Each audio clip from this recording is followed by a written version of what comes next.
Mr. Woods did a breathalyzer test, blew triple zeros, but when it came time for us to ask for a urinalysis test, he refused, and so he's been charged with DUI, with property damage, and refusal to submit to a lawful test. We had DRE experts evaluating him, and they believed from on scene that he was not impaired on alcohol, but they believed it was some type of medication or drug. The sheriff detailing the signs of impairment exhibited by golf legend Tiger Woods at the scene of his car crash yesterday afternoon in Jupiter, Florida. Late last night, Tiger was released from jail. He's been charged with a DUI after his Range Rover rolled over in a crash with another car. He was just minutes from his home. Doug Bell is a PGA Tour play-by-play announcer and joins me now. Doug, great to see you.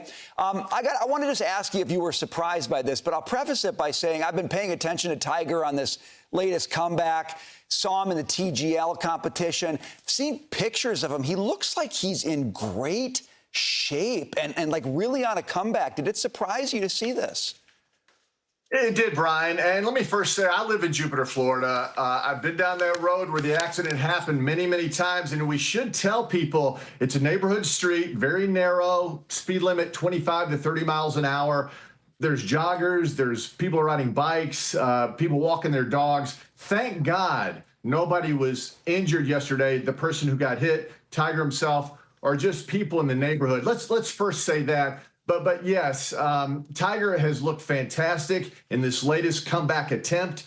Tuesday night, national television at TGL, the Indoor Golf League, he participated. Again, he works out hard. He looks great physically, but obviously something's going on behind the scenes internally. Even President Trump talked about it yesterday, that he's dealing with some pretty serious issues. And hopefully this incident that happened yesterday will lead to something positive for a man, Brian, who was the most influential golfer in the last 30 years and one of the most influential and popular athletes in the world.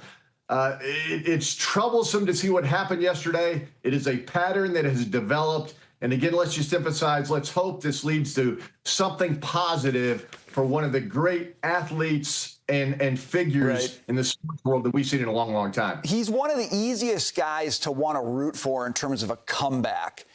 But do you think that's the problem? I mean, is it obvious that at his stage and where he is in life, emotionally, mentally, he shouldn't be trying to come back? He should be dealing with his personal issues. And if that means stepping away from the game for an extended period, he ought to do that. What do you think? Well, Brian, he's the biggest, greatest competitor I've ever been around, other than maybe Michael Jordan. He wants to play.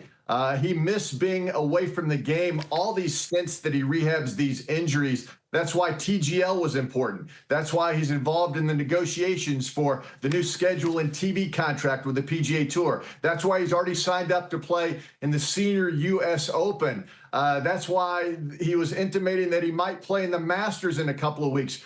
This guy loves competition, and he misses it. Should he step away? He stepped away, and he's trying to come back. But again, he's dealing with something that we don't know what's going on inside his head, the pain that he's in from all the surgeries.